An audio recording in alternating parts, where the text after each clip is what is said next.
Dominant Protector. Credit to the author. 6,261-70. Ang mga pangalan po na nandito ay galing sa mga name generator. Kung meron man pagkakatulad sa mga pangalan ng tao o lugar at pangyayari, ito ay tunay na hindi sinasadya. Karaniwan ay mas maginhawang kumuha ng impormasyon sa mga restoran o inn. Pumunta tayo sa restoran na iyon para kumain at magtanong kung may nakakaalam. Tinansya ni Terence na ang mamamatay tao ay hindi babalik ng ilang sandali, kaya hinailan niya si Owen sa hapunan upang bigyan ng oras ang kanyang katawan na galugarin ang ipinagbabawal na lugar. Sa kabilang banda, ang tunay na katawan ni Terence, na nakabalat kayo bilang isang matipunong lalaki na may pulang anyo ng alikabok, ay naglalakad patungo sa kanyang target. Taglay niya ang mahinang aura ng isang spirit beast, kaya walang sino man ang naghihinala sa kanya. Habang naglalakad sa mga lansangan ng kabisera, mayroong hindi bababa sa 3 o 4 sa 10 spirit beast na katulad ni Terence ngayon. Sino ang magbibigay pansin sa kanya?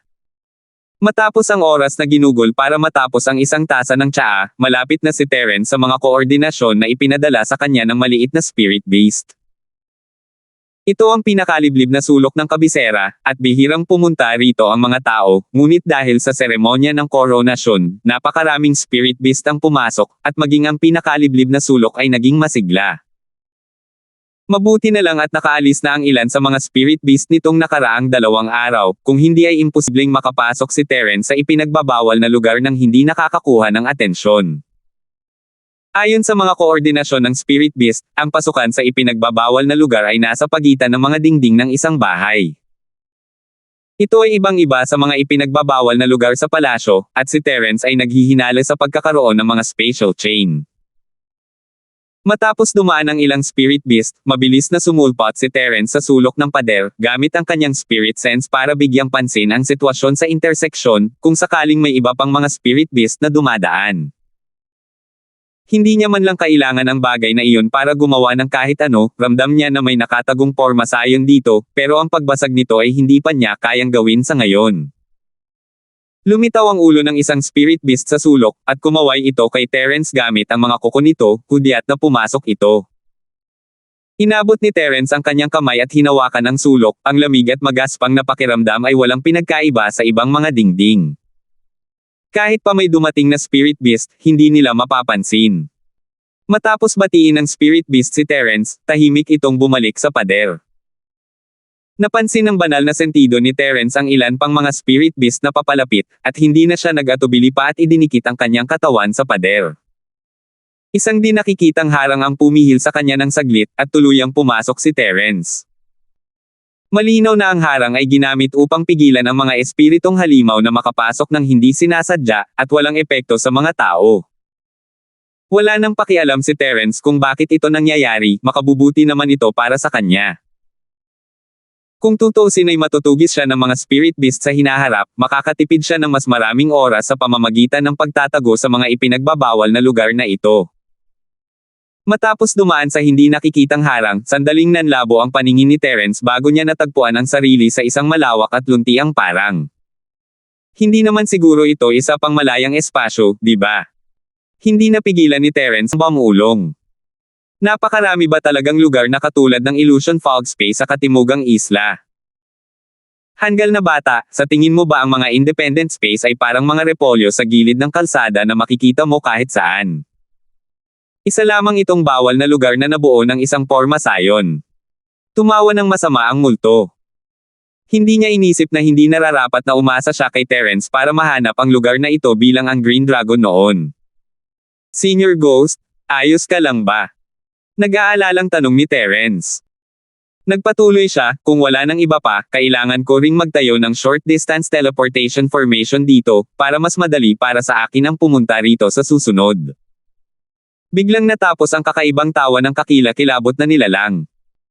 Dumura ito at sinabing, "Bro, akala ko talaga may pakialam ka sa akin, pero ang gusto mo lang pala ay libreng paggawa. Mas maraming trabaho ang ginagawa ng mga may kakayahan." Dahil gumaling na ang Senior Ghost, natural lang na kailangan mong lumabas at gumawa ng mga bagay-bagay.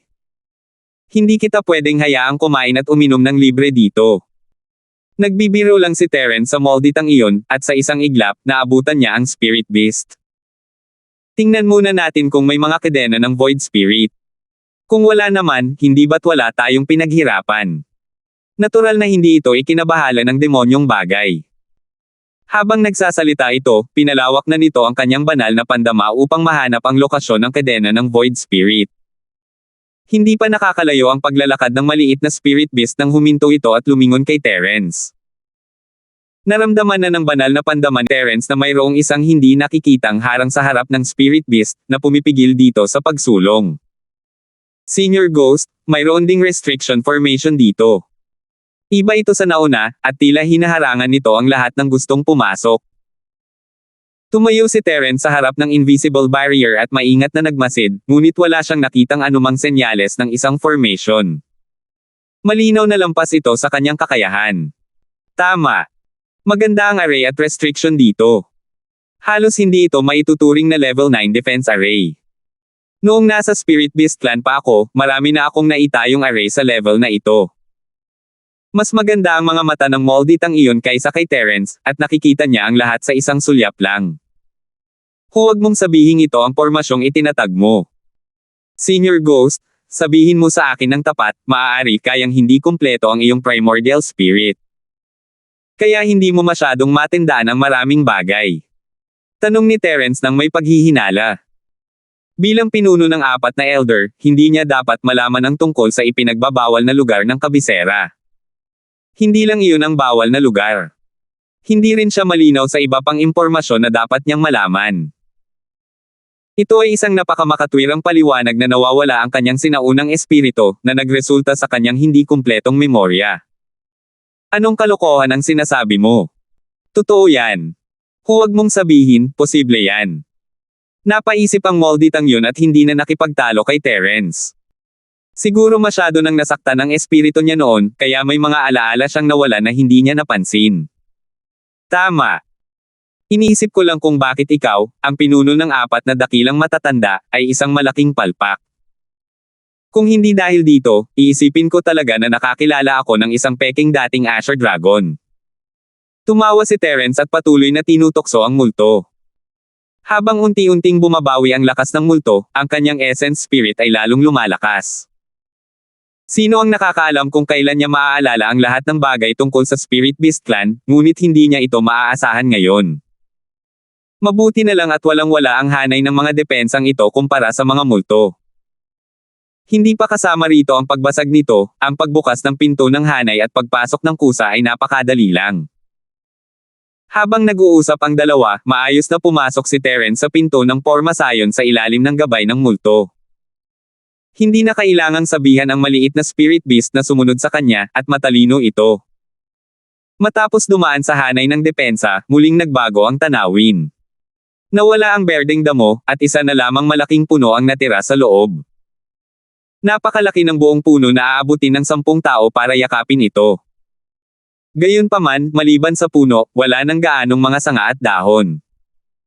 Nakatayo lang ito roon sa hanay ng depensa. Isa nga ito sa mga kadena ng Void Spirit. Ngumiti si Terence habang tinitingnan ang mga cade ng nakapulupot sa ball. Iba ang lugar nito kumpara sa nasa palasyo, pero pareho pa rin ang kadena. Naniniwala si Terence na isa ito sa 5 kadena, pero hindi niya alam kung isa ito sa mga cade ng nagselyo sa Poloka. 6,262. Napakaswerte mo, bata. Napakadali mong natagpuan ang 2 ipinagbabawal na lugar sa Void Essence Chain. Sa kasamaang palad, hindi dapat magkaroon ng anumang ipinagbabawal na lugar sa kabisera. Kung gusto mong patuloy na hanapin ang Void Essence Chain, maaari ka lamang umalis sa kabisera at pumasok sa kagubatan, sabi ng demonyo habang hinihiling niya kay Terence na magtayo ng isang maikling distance na teleportation formation. Matapos ang unang karanasan, mas madali na ang pangalawang pagkakataon. Nagawa ng makipag-ugnayan ni Terence ng maayos sa setup ng multo, at hindi na niya kinailangang ubusin ang kanyang lakas. Ang ipinagbabawal na lugar na natagpuan niya sa pagkakataong ito ay nasa pinakadulo rin ng lungsod, ito ay ibang-iba ang antas ng kahirapan kumpara sa palasyo. Ang mga kinakailangan para sa pag-set up ng isang teleportation formation ay magiging mas mababa, at may pakiramdam pa si Terence na makakapag-set up siya ng mga short-distance teleportation formation ng mag-isa pagkatapos ng ilang pagsubok pa. Sige, tapos na. Umalis na tayo agad sa lugar na ito. Malamang hindi natatagal ang clone ko. Matapos tapusin ang teleportation formation, pumalakpak si Terence sa masayang pakiramdam. Bago niya natagpuan ang lahat ng 5 kadena ng Void Spirit, hindi na niya kailangang subukang tanggalin ang selyo, kaya wala na siyang magagawa rito. Mas mabuting umalis na lang siya sa lalong madaling panahon. Terence, palabasin mo ang pigsi na yan sa Jade Space mo.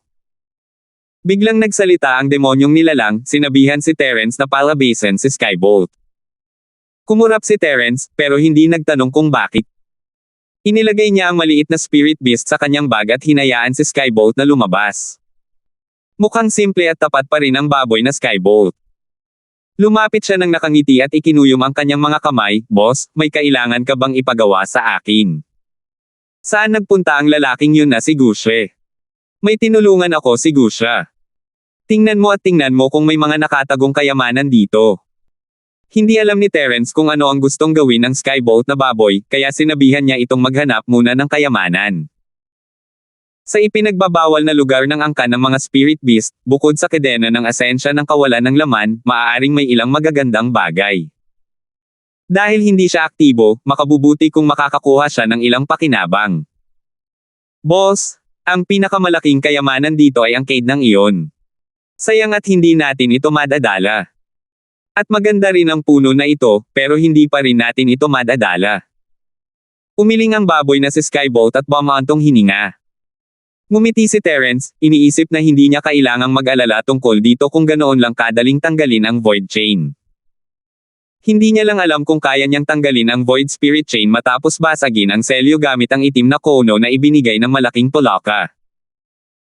Hanggal na bata, hiniling ko sa iyo na palabasin ang baboy, hindi para hanapin ang kayamanan sa ipinagbabawal na lugar na ito, kundi para hanapin ang iba pang mga kadena ng asensya ng kawalang hanggan. Sa kakayahan ng baboy na maghanap ng kayamanan, hanggat nararamdaman niya ang chi ng mga kadena ng asensya ng kawalang hanggan, kahit na mayroong ipinagbabawal na lugar para ihiwalay ito, malaki ang posibilidad na matagpuan niya ang lugar. Mas malakas pa siya kaysa sa mga puppet spirit beast mo. Puno ng pagkadismaya ang tono ng demonyong bagay na iyon. Karaniwan siyang mukhang matalinong tao, ngunit bakit hindi niya maintindihan ang isang simpleng bagay? Naintindihan ni Terence, hindi niya iyon naisip noon. Hindi may kikaila ang kakayahan ng baboy na maghanap ng kayamanan, at bilang isang spirit beast, napakadaling gumalaw nito sa kagubatan sa labas ng kabisera. Kung hindi mo ito kayang kunin, hindi mo ito kayang kunin. Hindi ko naman talaga planong kunin ito. Ngumiti si Terence at tinapik ang balikat ng Skybolt Pig, sinasabing mayroong 5 sa mga Void Essence Chain na ito sa buong Spirit Beast Clan. Nakakita ako ng isa sa palasyo at isa pa rito. Sa tingin ko kailangan nating hanapin ang 3 pa sa kagubatan sa labas ng lungsod ng hari. Sigurado ka bang mahahanap mo sila sa pamamagitan ng formation restriction? Huwag kang mag-alala, boss. Kung gusto mo akong lumaban, ang 100 tao ay hindi kasing galing ng isang gusya. Pero pagdating sa pangangaso ng kayamanan, ang 100 gusya ay hindi kasing galing ng isa sa akin. Buong pagmamalaking tinapik ng simple at tapat na maliit na mataba ang kanyang dibdib. Bihira siyang makatulong, kaya kailangan niyang gumanap ng mahusay. Mahahanap mo ba yan? May nararamdaman ka na ba ngayon? Tuwang-tuwa si Terence dahil nandito ang Skybolt na baboy, hindi naman dapat mahirap hanapin ang natitirang 3 kadena. Babasagin niya ang selyo kapag nahanap na niya ang mga ito at ililigtas si Wang Xiang. Kasabay nito, hahayaan niyang lumabas ang malaking Polaka at guluhin ang mga bagay-bagay. Babaligtarin niya muna ang mga spirit beast. Wala akong nararamdaman. Dapat ko lang itong mapansin kapag malapit na ako, nahihiyang sabi ni Skybolt Pig. Akmang tatapikan niya ang kanyang dibdib at sisiguraduhin ang kaligtasan ni Terence nang itanong niya ang tanong. Totoo iyan. Kung gayon, dapat kang magmadaling lumabas ng lungsod at maglakad-lakad sa kagubatan malapit sa kabisera. Subukan mong maghanap ng lugar sa lalong madaling panahon. Tumigil si Terence bago nagpatuloy, hindi dapat maging problema para sa iyo ang umalis sa lungsod. Gayunpaman, maaaring makaharap ka ng ilang panganib sa kagubatan. Masyado pa ring mahina ang iyong lakas dito, at mas lalong kulang ang iyong kakayahan sa pakikipaglaban. Mukhang kailangan kong mag-ayos ng ilang bodyguard para sa iyo. Boss, kahit nagsasabi ka ng totoo, pwede ka bang maging mas mataktika? Napakamot si Skybolt Pig sa likod ng kanyang ulo at ngumiti. Hindi ka ba pwedeng maging mas mataktika? Oo nga't hindi ka mahina, pero ang mga spirit beast malapit sa Royal City ay masyadong makapangyarihan. Sa tingin ko ay wala kang makikitang marami na kaya mong talunin. Sapat na ba ang pagiging mataktika mo? Bahagya nang ngumiti si Terence at hinaila palabas ng array ang Skybolt Pig. Kalimutan mo na yan, boss, dapat diretso ka na lang sa punto. Tinapik ni Skybolt Pig ang noo niya at nagpas siyang huwag ng pag-usapan pa ang bagay na ito. Lumapit siya sa damuhan sa labas at pinakawalan ang maliit na halimaw na espiritu mula sa supot. Inutusan niya ang Polaka na protektahan ang baboy na Skybolt sa pamamagitan ng kamalayan ng Polaka. Dahil hahanapin nila ang kadena ng kawalan, hindi siya tinanggihan ng maliit na halimaw na espiritu. Bukod doon, nakipag-ugnayan din si Terence sa 4 na spirit beast para pumunta at protektahan ang Skybolt Pig. Dahil 5 Earth Stage spirit beast ang nagbabantay sa Skybolt Pig, at nasa teritoryo pa rin ito ng mga spirit beast, halos garantisado na ang kaligtasan ng Skybolt Pig. Boss, medyo hindi ako komportable sa lugar na ito. Pakiramdam ko ay malapit na akong mapatalsik. Malinaw na nararamdaman ng baboy ang mga paghihigpit sa mga spirit beast. Hindi niya ito naramdaman noong nasa Jade Space siya, pero halata naman ito noong lumabas siya. Sa kabaligtaran, hindi niya ito naramdaman noong nasa ikalawang patong siya ng defense array. Muntik ko nang makalimutan na ang lugar na ito ay nakasara mula sa mga spirit beast. Paghihigpitan sila sa pagpasok pero hindi dapat maging problema para sa kanila ang umalis. Hindi alintana ni Terence. Ang ganitong uri ng puwersa ay hindi magdudulot ng anumang pinsala. Kung tutuusin, ito ay isang bawal na lugar para sa mga spirit beast. Kahit na ipinagbabawal ang pagpasok nila, hindi nila ito sasaktan. Hindi lumaban ang Skybolt Pig sa puwersa at mabilis na pinalabas sa ipinagbabawal na lugar. Sinundan siya ni Terence palabas. Walang mga spirit beast na dumadaan, at hindi sila nagdulot ng anumang gulo. Boss, kung gayon ay lalabas na lang ako ng lungsod. Paano kung mahanap ko ang lugar? Gusto ni Skybolt na gumanap ng maayos, kaya ayaw niyang sayangin ang oras. 6,263. Kapag nakahanap ka na ng lugar, magpapadala sa akin ng mensahe ang mga bodyguard mo. Ingatan mo lang ang kaligtasan mo. Sapat na ang damong mga gamot at iba pa, di ba? Turo ni Terence sa maliit na spirit beast at sinabing, huwag kang mag-alala, boss. Dala ko na lahat ng table task na angkop para sa akin. Ngumisi si Skybolt Pig, hindi siya makikipagseremonya kay Terence. Ininom niya lahat ng course at elixir sa Jade Space, kung sakali. Sige, pwede ka nang umalis ng lungsod. Maghanap ka ng lugar na hindi mo masyadong kilala at huwag kang mang-asar. Hindi binanggit ni Terence na ang 4 pang spirit beast ay pupunta at paprotekta sa Skybolt na baboy kung sakaling hindi alam ng baboy ang kanyang lugar. Ang maliliit na bagay na ito ay mahusay magtago, at kahit ang baboy na Skybolt ay hindi sila mahahanap kung susundan at paprotektahan nila sila sa dilim. Isa lang ay sapat na. Alam ko. Huwag kang mag-alala, boss. Hindi kami magdudulot ng gulo at hindi kami takot sa gulo, di ba? Ikinumpas ni Skybolt Pig ang kanyang kamay nang may ngiting tumawa at tumakbo papunta sa gate ng lungsod, dala ang maliit na spirit beast sa kanyang balikat. Nasa pader sila ng lungsod, at hindi kalayuan ang gate mula rito. Lumiko si Terence sa isang kanto at pinanood ang paglabas ng Skybolt Pig sa lungsod, habang nagpapahinga ng husto. Hindi naging madali para sa mga spirit beast sa labas ang makapasok sa lungsod, ngunit walang mga paghihigpit sa pag-alis. Kahit na gusto pang umalis ni Terence ngayon, walang pipigil sa kanya. Matapos paalisan ng Skybolt na baboy, tumalikod si Terence at tumakbo pabalik sa restaurant. Ang kanyang clone ay kumakain at umiinom pa rin kasama si Xiaowen para bumili ng oras, at para makakuha rin ng ilang impormasyon. Bagamat hindi pa rin alam ni Xiaowen na hindi si Terence ang kasama niya, ayaw ni Terence na maging pabaya. Kailangan niyang bumalik sa lalong madaling panahon. Maya-maya, dumating si Terence sa restaurant. Nakahanap ng dahilan ang clone para umalis sa kanyang upuan at maglakad-lakad sa isang sulok. Ginamit ni Terence ang kanyang spirit sense para makialam sa pagsisiyasat ng ibang tao at mabilis na inalis ang pagpapakita ng pulang alikabok. Pinaalis niya ang clone at naglakad palabas, nagpalitan ng pwesto ng walang nakakaalam. Elder Linford, anong ginagawa mo dyan? May nakita ka ba? Tanong ni Xiaowen nang makita niyang pabalik na si Terence pagkatapos ng maikling paglalakad. Matagal na silang kumakain. Sa katunayan, medyo naiinip na si Xiaowen. Bilang isang eksperto sa angkan ng mga halimaw sa dagat, hindi niya masyadong gusto ang pagkain ng angkan ng mga espiritong halimaw. Wala naman. Parang may nakita akong pamilyar na tao ngayon lang, kaya lumapit ako para tingnang mabuti.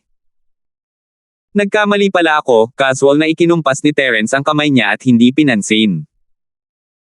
Elder Linford, mukhang wala tayong makukuhang anumang kapaki-pakinabang na impormasyon dito.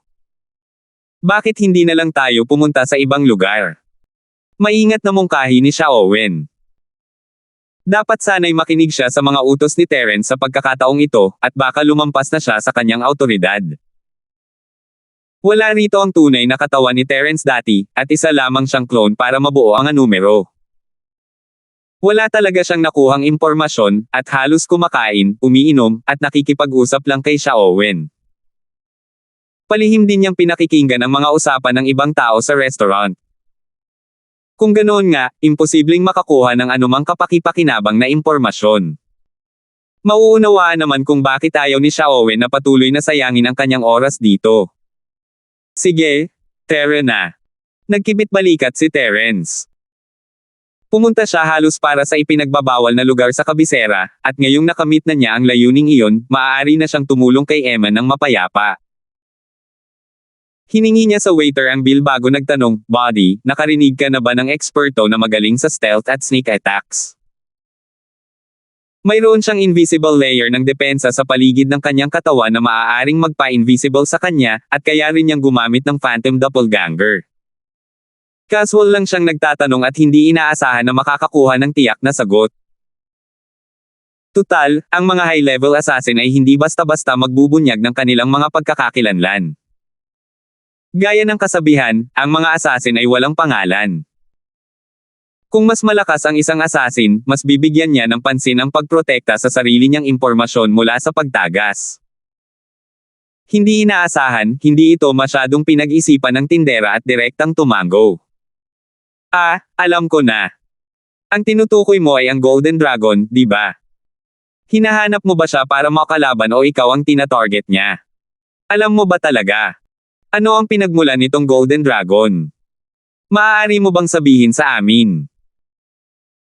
Hindi alam ni Terence kung paano ilalarawan ang kanyang nararamdaman, ang lalaking ito ay isang taong kahit ang dating Asher Dragon ay hindi alam, ngunit tila alam siya ng lahat ng mga spirit beast sa kabisera. Walang pangalang mamamatay tao. Tila walang ganoong pamamahala ang angkan ng mga espiritong hayop. Habang nagsasalita si Terence, isinuksok niya ang ilang piraso ng spirit jade sa mga kamay ng manggagawa bilang pasasalamat sa pag-aaksaya ng oras. Ngumiti ang manggagawa ng spirit beast habang kinukuha ang jade, at ang ekspresyon ng kanyang mukha ay lalong naging mapagmahal. Siguro kayong dalawa ay tagalabas ng kabisera, di ba? Hindi nakakapagtaka na walang nakarinig tungkol sa Golden Dragon. Isa siyang kilalang master sa kabisera. Malakas ang sarili niyang lakas. Hindi pa kasama rito na hindi siya matatalo sa yugto ng lupa, kaya wala masyadong cultivator sa yugto ng lupa na makakagawa ng kahit ano sa kanya. Bukod pa rito, ang kakayahan ng Golden Dragon sa pagpatay ay lubos na makapangyarihan. Kahit na may mga taong mas malakas kaysa sa kanya, hindi nila siya madaling sasaktan. Tutal, kung ang isang taong mahilig sa palihim na pag-atake ay tina-target ka, hindi ka sigurado kung kailan kanya sasaksakin sa likod. Hindi masyadong abala ang restaurant sa oras na ito, at ang waiter na tumanggap sa espiritu ni Terence na si Jade ay lubos na dedikado sa kanyang trabaho habang sinimulan niyang ipaliwanag ang pinagmulan ng Golden Dragon. Hindi ka ba natatakot na baka harapin ka niya pagkatapos mong marinig ang sinabi mo tungkol sa Golden Dragon? Hindi napigil ang sumingit si Xiaowen. Kung siya nga iyon, tiyak na hindi siya matutuwa kung pag-uusapan siya ng mga taong mas mahina kaysa sa kanya nang hindi niya napapansin. Hindi naman malaking bagay ang basta na lang pumatay ng ilang mababang uri ng langgam. Paano nangyari iyon? Pinopromote lang namin ang pangalan ng Golden Dragon.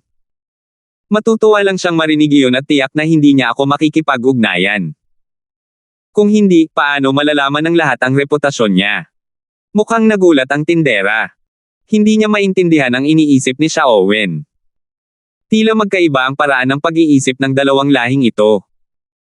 Siyempre, naramdaman mismo ni Terence na kakaiba ang paraan ng pag-iisip ng mga spirit beast. Hindi mo na siya kailangang pansinin. Sige na.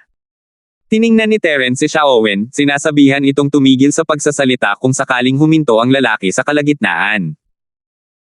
Ayon sa tindera, maraming tao ang nakakaalam tungkol sa mga Gold Royals, ngunit malamang iilan lamang ang makakapagpaliwanag nito ng detalyado tulad ng tindera na ito. Sige, nasaan tayo kanina? Sige, kapag nabanggit mo, sasaksakin ka sa likod. Tinapik ng waiter ang noo niya at sinabing, sira na ang iniisip ko. Hindi ko alam ang sasabihin ko. Kung may gusto kayong malaman, magtanong lang kayo. Hindi ako makapagsalita. Hindi napigilan ni Xiaowen ang pag-ikot ng kanyang mga mata nang marinig ito. Naputol ang kanyang pag-iisip sa isang pangungusap lang. Maaari kayang gusto niyang makakuha ng mas maraming espiritual na jade bilang benepisyo. Kung ang ganitong uri ng maliit na isda ay nang ahas na magsalita ng ganito sa dagat, matagal na siyang nasample hanggang mamatay. 6,264. Tinanong namin ngayon lang, ano ang pinagmula ng Golden Dragon na ito? O sa halip, kanino siya nagtatrabaho? Bahagya ng umiti si Terence, hindi isinapuso ang mga sinabi ng waiter. Gusto lang niyang malaman kung sino ang nag-utos na dumating ang Golden Dragon. Kung ito ay Vermilion Bird at Azure Dragon, kung gayon ay nasa loob ito ng inaasahan.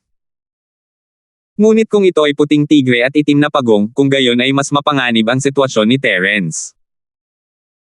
4 na elder ang gustong makipag-ugnayan sa kanya ng sabay-sabay, at wala siyang ibang magawa kundi ang tumakbo. Hindi ba't nasabi ko na sa iyo? Ang Golden Dragon ay hindi nagtatrabaho para sa kahit sino, nagtatrabaho lamang siya para sa mga mapagkukunan. Hanggat may sapat na benepisyo, kahit sino pa ang pumunta para hanapin siya, kikilos siya. Kaya, kung gusto mong humingi ng tulong sa kanya, dapat ka munang maghanda ng maraming mapagkukunan.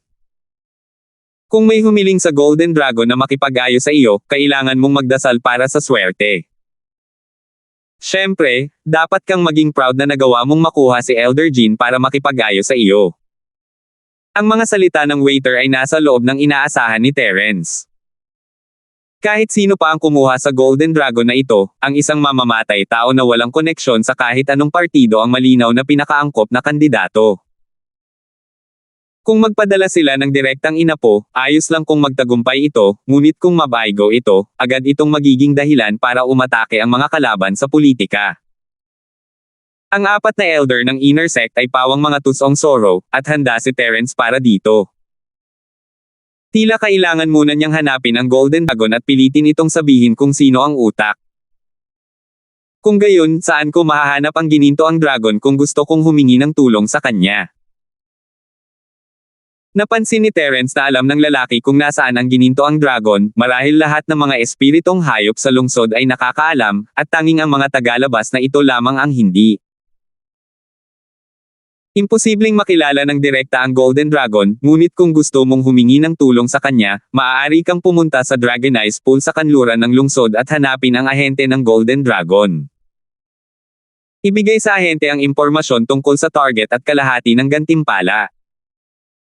Pagkatapos makumplito ang gawain, maaari mong ipadala ang kalahati ng gantimpala. Huwag mong isipin na hindi mabayaran ang kalahati pagkatapos matapos ang gawain. Napakahusay ng kakayahan ng Golden Dragon na makahanap ng mga tao. Hindi nakalimutan ng tindera na bigyan sila ng babala kung sakaling magkamali sila matapos ibigay sa kanila ni Terence ang espiritong Jade. Natawa si Terence sa sarili niya, pero nagpasalamat pa rin siya. Sige, itong Golden Dragon na ito, isa kayang dragon. Biglang naisip ni Terence ang problema at mabilis na hinaila ang lalaki palayo. Sok! Anong lahi ng dragon? Ang ganda lang ng pangalan. Lumingon ang waiter at hininaan ang boses. Halatang hindi niya gustong pasikatin ang Golden Dragon, kaya medyo nakaramdam siya ng psychological pressure nang sabihin niya iyon. Nang makitang walang gaanong kumakain sa paligid at walang dapat pumansin sa lugar na ito, nagpatuloy ang waiter ng restaurant sa mahinang boses, ang orihinal na anyo ng Golden Dragon ay isang ahas na walang anino. Gusto niyang mag-evolve bilang isang dragon, kaya binigyan niya ang sarili ng pangalan na may dragon sa loob. Tinawag din niya ang isa sa kanyang mga kuta na Dragon Transformation Pool. Kung isa talaga siyang dragon, hindi sana siya lumalaban ng mag-isa. Magiging mahalagang miyembro siya ng mga nakatataas sa ating Spirit Beast Clan. Ganito pala. Natatakot akong hindi ganoon kadali para sa ahas na walang anino na mag-evolve bilang dragon, di ba? Ngumiti si Terence.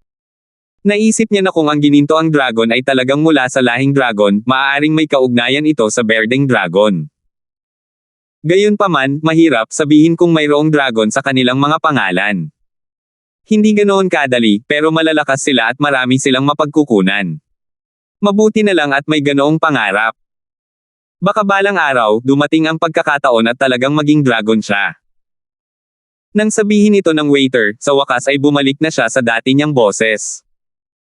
Muli niyang naranasan ang ritmo ng pag-promote sa Golden Dragon. Salamat sa pagpapaliwanag. Maaari ka nang umalis.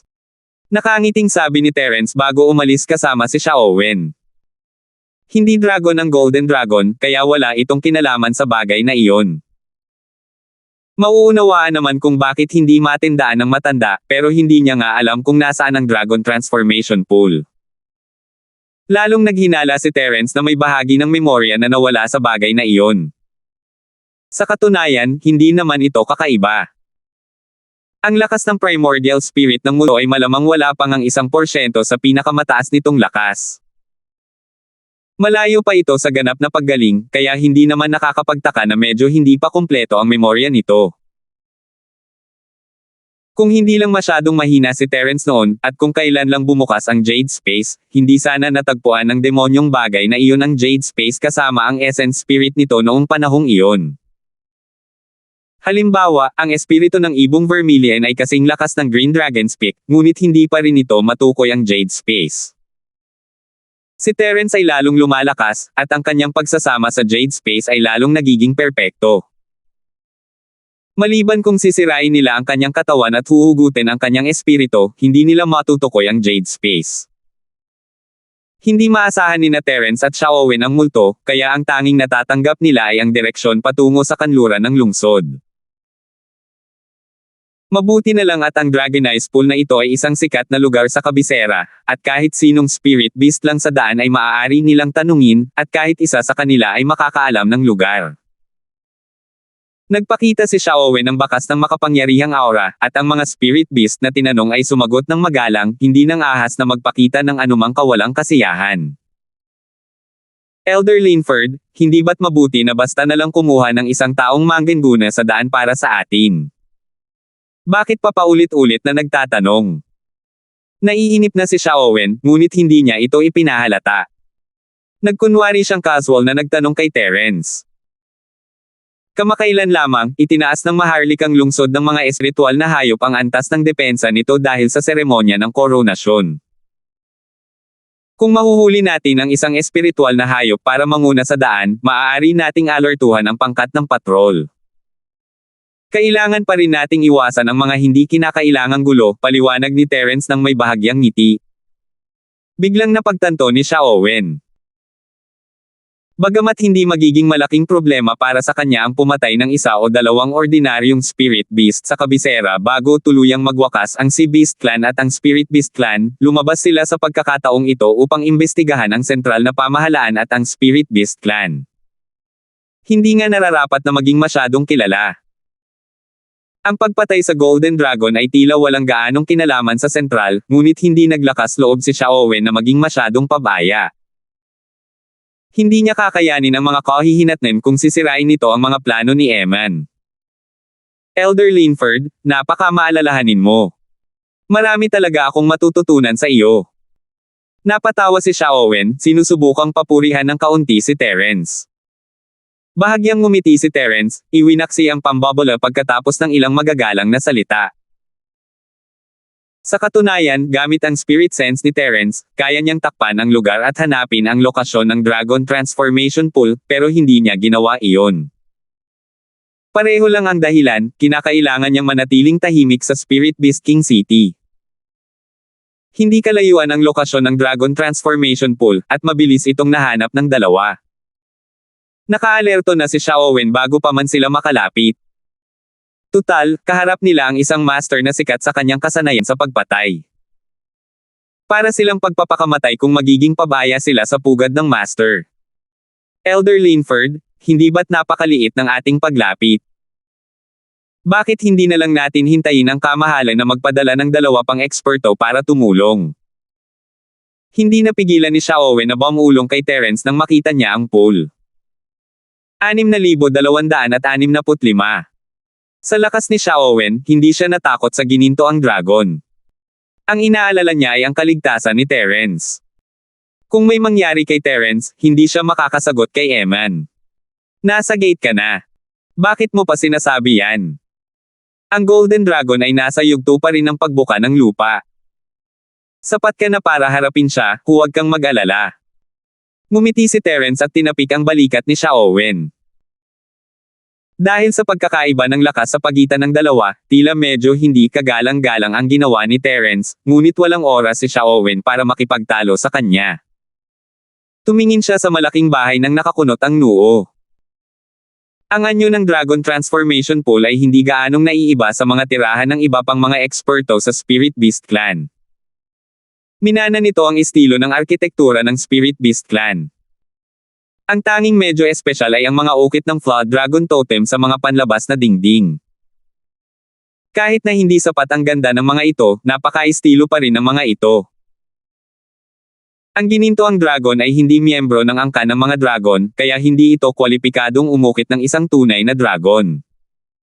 Maaari lamang itong palitan ng isang dragon na may baha.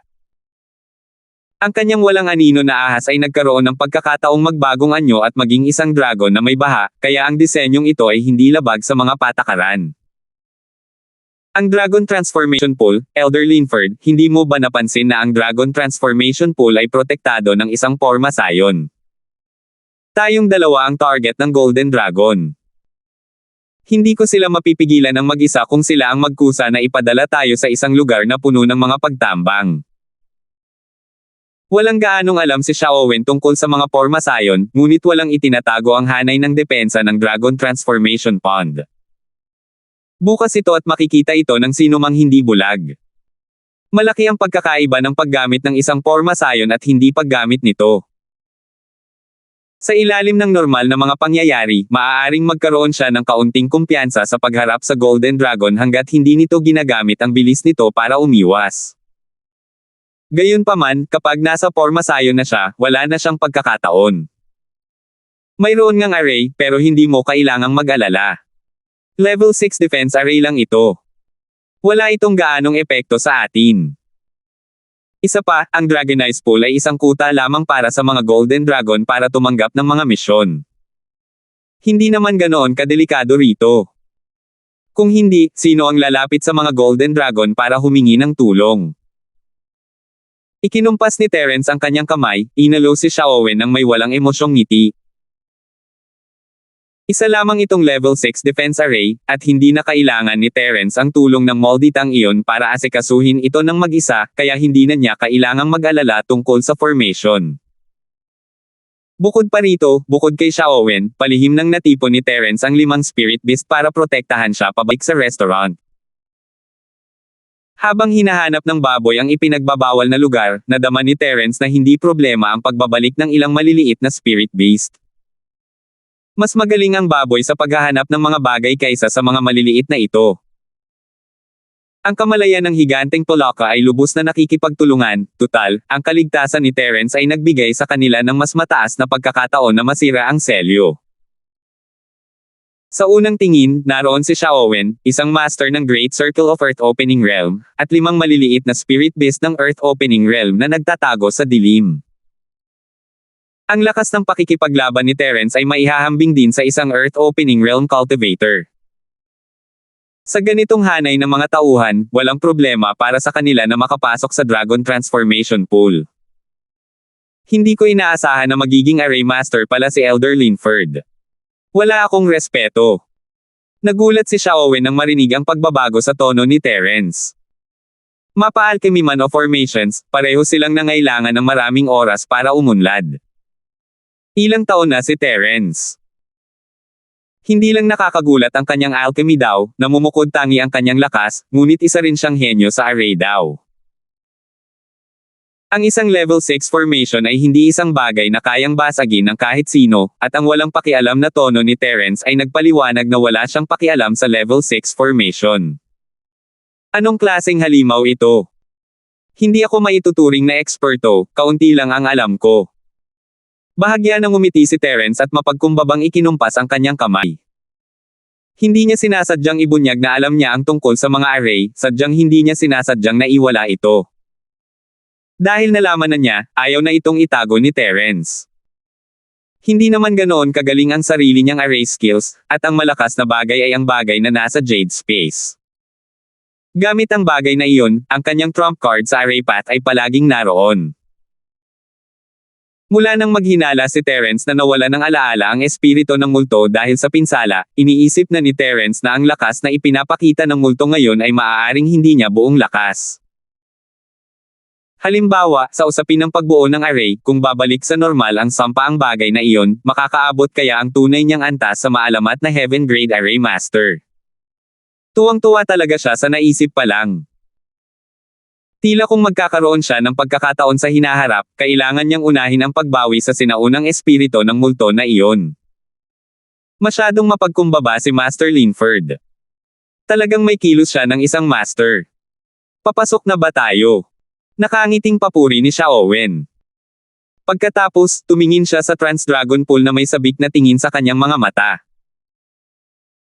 Hindi maglalakas loob si Xiaowen na atakihin ang Dragon Transformation Pool kung walang makakabasag sa formation, pero dahil may kumpiyansa si Terence, ano pa ang dapat ipag-alala? Ang lakas ng pinuno ng Dragon Transformation Pool, ang Golden Dragon, ay kapantay lamang ni Xiaowen. Kung maglalaban sila ng harapan, maaaring magkaroon siya ng kaunting kalamangan. Tutal, mas magaling ang Golden Dragon sa patago at palihim na pag-atake. Bukod sa Golden Dragon, wala nang pakialam si Xiaowen sa iba pang mga master sa Dragon Transformation Pool. Dahil nakarating na sila sa pasukan ng Dragon Transformation Pool at hindi sila inatake ng Golden Dragon, posible na wala ang lalaking ito sa kuta na ito. Si Xiaowen lamang ay sapat na upang walisin ang Dragon Transformation Pool. Kuya Yang, mag-ingat ka, huwag kang maging pabaya. Magiliw na paalala ni Terence sa kanya, kung sakaling maging labis na kumpiyansa si Xiaowen. Marahil ay hinihintay ng Golden Dragon na mahulog silang dalawa sa bitag nito. Matapos makapasok sa Dragon Transformation Pool, maaari nitong gamitin ang lahat ng uri ng Pormasion, paghihigpit, at mekanismo upang harapin sila. Kayang basagin ni Terence ang mga Pormasion, pero hindi niya kayang basagin lahat ng patibong. Dahil sa kakayahan ng Golden Dragon sa pagpatay, hindi niya kayang maging pabaya. Master Linford, tama ka. Mag-iingat ako. Bahagyang nanginig si Xiaowen at tumango bilang pagsang-ayon. Hindi mas malakas ang lakas ng gininto ang dragon kaysa sa kanya. Hindi siya takot sa isang direktang laban, ngunit ang kanyang kalaban ay mahusay sa mga palihim na pag-atake at pagpatay. Kung hindi siya mag-iingat, maaari siyang mapatay ng gininto ang dragon sa loob ng ilang segundo. Hindi na nagsalita pa si Terence, sapat na ang paalala. Nagawa ni Xiaowen na mag-cultivate hanggang sa matapos ang Earth Splitter, at tiyak na hindi siya maihahambing sa mga mababang antas na halimaw sa agat. Maaaring lagi siyang nakangiti kay Terence, ngunit ang kanyang mga pukana ay tiyak na hindi mas mababa kaysa kay Terence. Kung hindi, hindi siya ipapadala ni Eman para tulungan si Terence ng mag-isa. Dahan-dahan silang dalawa na lumapit sa Dragon Transformation Pool. Pinalawak ni Terence ang kanyang spirit sense at sinimulang hanapin ang mga array gate ng outer defensive array. Hindi niya basta-basta gustong pumasok sa Dragon Transformation Pool. Kung maaari, gusto niyang baguhin ang mga pormasyong ito at gawin itong kanya. Sa kasamaang palad dahil sa kakayahan ni Terence sa mga porma sayon, medyo mahirap pa rin itong gawin maliban na lang kung makakatulong ang molditang iyon. Nang papalapit na sina Terence at Xiaowen sa mga gate at hahawakan ang depensibong hanay, biglang lumitaw sa likuran nila ang 6 na Spirit Beast Masters. Kilala ni Terence ang pinuno. 6,266. Apelyidong Linford, hindi ko inaasahang makikita-kita rito. Nakikilala mo pa ba ang batang Panginoon na ito? Nakilala ni Terence ang lalaking ito, si Yandel mula sa angkan ng Puting Tigre. Sinabi ng lalaking ito na hahamunin niya si Terence pagkatapos ng seremonya ng koronasyon, ngunit sa hindi malamang dahilan, nawala siya ng walang bakas. Nahulaan ni Terence na malamang narinig ito ng Puting Tigre, at nagbigay ng utos na pigilan si Yandel sa paghamon kay Terence. Noong panahong iyon, dapat ay nahulaan na ng White Tiger na matatalo sila sa Elder Conference. Dinala si Terence ng Green Dragon, ngunit sa mga pamamaraan ng White Tiger, hindi mahirap para sa kanya na malaman na hindi magkasundo sina Terence at Green Dragon. Nag-iingat na ito na huwag mag-ugnayan. Tumingin si Terence kay Yandel at nagkaroon ng hula. Tila minamaliit niya ang Puting Tigre. Gaya ng inaasahan, wala sa 4 na nakatatanda ang madaling pakisamahan. Lahat sila ay matatanda at may karanasan. Yandel, nagkataon lang na nagkita tayo rito. Anong problema? Sa tingin mo ba hindi mo ako matatalo sa isang hamon, kaya gusto mong tulungan ka ng Golden Dragon? Napahinto si Terence sa paglalakad at lumingon na may malamig na ngiti. Hindi niya gusto si Yandel, at ang ilang sarkastiko na salita ay baliwala lang sa kanya. Dahil sa biglaang paglitaw ni Yandel dito, sino mang makakakita sa kanya ay magtataka kung mayroon ba siyang koneksyon sa ginintoang dragon. Maaari kayang ang Puting Tigre ang utak sa likod ng ginintoang dragon. Kung ganoon nga, ang mga pukana ng Puting Tigre ay tunay na nakakatakot. Nakakatuwa naman. Isa ka lang hamak na taong taga-cultivator sa entablado ng Profound. Wala ka man lang kwenta sa paningin ko. Kung hindi lang dahil sa mataas na pagtingin sa iyo ng hari at sa katotohanang itinalaga kanya bilang elder ng Pil Refinang, matagal na kitang hinamon hanggang kamatayan. Kailangan mo ba ng Gold Royals? Mapanghamak na singgal ni Yandel, ngunit ang kanyang mga mata ay puno ng pag-aatubili. Nang sabihin ni Yandel na gusto niyang hamanin si Terence, sumumpa siyang walang makakapigil sa kanya, ngunit sa huli, hindi man lang siya gumawa ng kahit isang ingay. Maaaring wala sanang pakialam si Terence, ngunit pakiramdam ni Yandel ay nawala na siya ng bait. Naiintindihan ko na mas mahusay ang iyong kakayahan sa pagyayabang kaysa sa iyong mga kamay. Tinulungan lang ako ng elder ng White Tiger, kaya hahayaan natang umalis ngayon para sa kapakanan ng elder ng White Tiger. Kung maglalakas loob kang guluhin ako muli, naniniwala ka ba na pupugutan kita ng loob? Kumunat ang mga labi ni Terence at nagdulot ng isang mapang uyam ng ngiti, sinasadyang guluhin si Yandel. Hindi naman sa gustong-gusto ni Terence na harapin si Yandel, pero medyo komplikado ang relasyon niya sa The White Tiger ngayon, at ayaw niyang basta-basta itong talikuran. Kung ibang sitwasyon lang, hindi niya kailangang harapin ang isang maliit na nilalang tulad ni Yandel, pero ito ang pasukan sa Dragon Transformation Pool, at sangkot ang Golden Dragon. Hindi maaaring maging pabaya si Terence. Baka medyo magalit siya kay Yandel, at baka may ibunyag siya. Kung may kakayahan ka, gawin mo. Isang bastos na alchemist ang talagang nangahas na hamanin ang batang Panginoong ito, tunay na kasuklam-suklam ito. Malungkot ang ekspresyon ni Yandel, at ang kanyang mga mata ay puno ng hindi mapigil ang galit. Gayunpaman, ang kanyang mga kamay ay hindi gumalaw, ibang-iba noong una silang nagkita sa palasyo. Hindi na niya kailangang manghula para malaman na ito ay isang babala mula sa Puting Tigre. Kung hindi, dahil sa personalidad ni Yandel, hindi niya mapigil ang atakihin si Terence matapos siyang kutsain ng ganito. Nasabi ko na hindi ako bababa sa antas mo para lang sa elder ng White Tiger. Huwag kang tumayo rito at maging masama ang tingin. Kalmado ang ekspresyon ni Terence, pero halos mabaliw si Yandel dahil sa mga sinabi niya. Napakapangahas. Ayaw mo mabuhay, di ba? Bago pa makapagsalita si Yandel, hindi na nakapagpigil ang isa sa mga gwardya sa likuran niya. Humingi kaagad ng tawad kay Young Master Eman. Kung hindi, huwag mo nang isipin pang umalis sa lugar na ito ng buhay.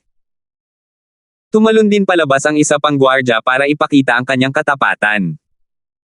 Ang iba ay ayaw ding magpahuli, at ang eksena ay naging medyo explosive ng ilang sandali. Hanggat nag-uutos si Yandel, maaaring mangyari ang isang magulong labanan anumang oras. Isang marangal na direktang inapo ng angkan ng puting tigre, isang eksperto sa yugto ng pagbuo ng lupa, ay tinatrato bilang nakababata ng isang walang kwentang tagapagsaka ng yugto ng profound. Isa lamang itong pambubuli. Bagamat maituturing na kasamahan ng White Tiger si Terence pagdating sa relasyon ng mga elder sa Outer Hall at Inner Hall, ano ang kinalaman nito kay Yandel? Kalmado ang ekspresyon ni Terence. Nakita niyang kinuyam ni Yandel ang kanyang kamao, at sumabog ang mga meridian sa kanyang kamay. Alam niya kung gaano galit ang lalaking ito, ngunit pagkatapos ng dalawang paghinga, kumalma si Yandel. Nagulat si Terence, parang minamaliit niya ang lalaking ito. Apelyidong Linford, hahayaan kitang maging mayabang ngayon. Ipapaalam sa iyo ng batang Panginoong ito balang araw na ang mga tao ng angangka ng puting tigre ay hindi maaaring apihin ng sinumang walang kwentang tagapagsaka ng lahi ng tao. Itinaas ni Yandel ang kanyang kamay, pinigilan ang mga gwardya sa likuran niya sa pag-aalsa habang malamig niyang tinitingnan si Terence. Napaem si Terence, ang mapanghamak na ekspresyon sa mukha. Si Yandel, nakakakalma lang, ay halos sumabog na naman. Hindi nakaharang ang mabubuting aso sa daan, umalis ka na. May gagawin ng batang Panginoon na ito. Pinigilan ni Yandel ang kanyang galit at naglakad paikot kay Terence papunta sa Dragon Transformation Pool. Wala siyang magagawa. Siya, si Yandel, ay hindi nang ahas na sumuwi sa mga utos ng puting tigre. Bagamat isa siyang direktang inapo, isa pa rin siyang direktang inapo. Wala siyang katayuan sa harap ng puting tigre. Tumaas ang kilay ni Terence. Hindi niya akalain na hinahanap talaga ni Yandel ang Golden Dragon. Ano ang koneksyon nila?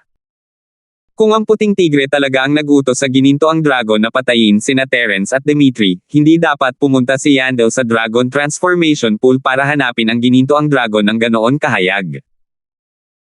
Inisip ba talaga niya na bulag ang mga tauhan ng Vermilion Bird at Green Dragon? Elder Linford. Tanong ni Xiaowen kay Terence sa hindi maintindihang boses, iniisip kung dapat ba nilang atakihin si Yandel at ang iba pa.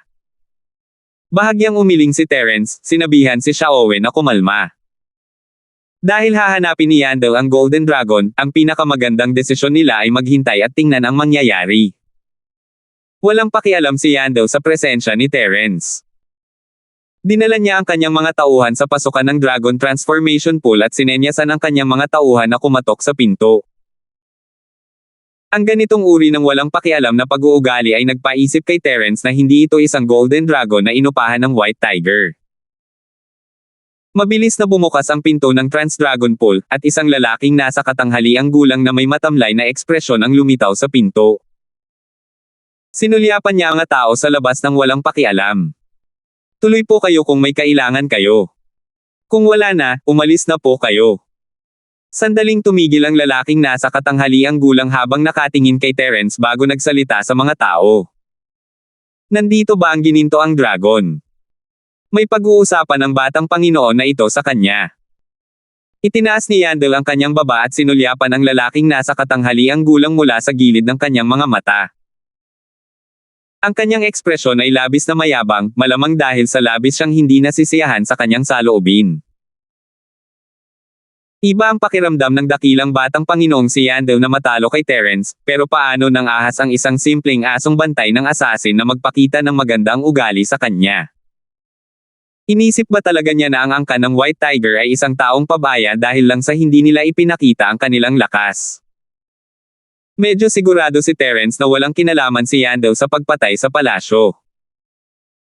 Malamang hindi niya alam na pumasok ang Golden Dragon sa palasyo para atakihin si Terence. Kung hindi niya sasabihin na may dapat siyang pag-usapan sa Golden Dragon. 6,267. Sa madaling salita, kahit na ang Golden Dragon ay talagang kasabwat ng puting tigre, si Yandel ay isang menor de edad lamang na walang alam tungkol dito. Imposibleng makakuha ng anumang kapaki-pakinabang na impormasyon mula sa kanya. Wala rito si Master. Kung mayroon, pakiusap na pumasok. Natural na may mag-uulat nito kay Master. Patuloy na nagsalita ang lalaking nasa katanghaliang gulang ng walang ekspresyon ang mukha. Bahagya siyang tumabi at sinenyasan si Yandel at ang iba pa na pumasok sa Dragonite Pool. Sumanghel si Yandel, na para bang pakiramdam niya ay wala siyang kwenta para makipag-usap ng walang katuturan sa gwardyang ito. Habang nakatalikod ang mga kamay, naglakad siya papasok sa pinto. Napakadaling pumasok sa Dragon Transformation Pool na ito. Sundan natin sila. Ngumiti si Terence habang tinatawag niya si Xiaowen at sumunod sa kanila papasok. Yumuko ang lalaking nasa katanghaliang gulang, hindi sila pinipigilan. Sa katunayan, atubiling pumasok si Xiaowen. Hindi pa nabubuwag ang porma sayo ng Dragon Transformation Pool. Ayos lang ba talagang pumasok ng ganito? Malalagay sila ni Terence sa panganib kung mag-ambush ang Golden Dragon. Gayunpaman, nauna nang pumasok si Terence sa Dragon Transformation Pool, at gaano man kayo ni Xiaowen, kailangan pa rin niyang sumunod. Hindi niya kayang sisihin si Eman. Elder Linford, may tiwala ka ba sa hanay dito? Lumapit si Xiaowen kay Terence, nag-aalala ang mga mata. Huwag kang mag-alala dahil nandito ako, ang mga pormasyong ito ay mga dekorasyon lamang. Kung gusto ko silang basagin, isang pag-iisip lang ang kakailanganin ko. Bahagyang ngumiti si Terence, ang kanyang ngiti ay misteryoso. Napangiti ng mapait si Xiaowen sa sarili. Hindi pa niya nakikita ang mga pamamaraan ni Terence noon, kaya't nakinig at naniwala na lang siya. Mapanganib na lugar ang Dragon Transformation Pool, at kailangan niyang sundan si Terence ng walang pag-aalinlangan. Ang tanging magandang balita ay dapat na nagpapadala na ng mga reinforcement si Prinsipe Eman, tama ba? Hindi pa kasama ang dalawang super expert sa yugto ng paghahati ng dagat, dalawang gwardya lang na may kalakasan na katulad ni Xiaowen ay sapat na para harapin ang kasalukuyang sitwasyon. Habang nag-uusap silang dalawa, nakadaan na sila sa gate at nakapasok sa isang lugar na ibang-iba sa labas. Walang mga bahay dito, tanging isang malaking lawa lamang.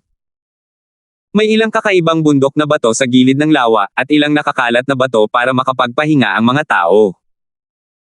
Si Yandel at ang iba pang mga dumating bago sina Terence at Xiaowen ay nawala sa isang kisap mata. Lumingon si Terence at wala silang nakita. Marahil ay dinala sila sa ibang lugar nang pumasok sila. Hindi naman nila lubos na magkakilala. Elder Linford, medyo kakaiba ang lugar na ito. Mag-ingat ka. Kung hindi ka sigurado, mas mabuting maghintay ka muna bago magdesisyon.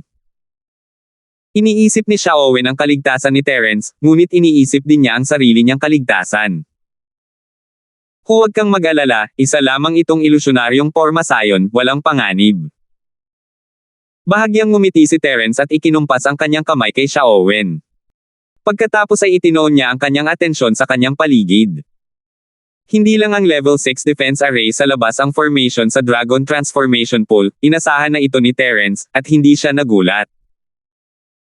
Sa kabilang banda, ang illusion array sa loob ay level 5 pa lang, kaya hindi ito naging mahirap para kay Terence.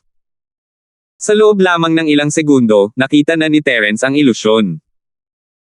Sinenyasan niya si Xiaowen na sumunod sa kanya at lumabas mula rito. Mukhang mas maliit ng kaunti ang lawa na ito. Mayroon ding ilang mga pavilion sa tabi ng tubig sa gilid ng lawa. Elder Linford, nakaalis na ba tayo sa illusory formation? Tumingin si Xiaowen at agad na napansin ang mga bahagyang pagbabago.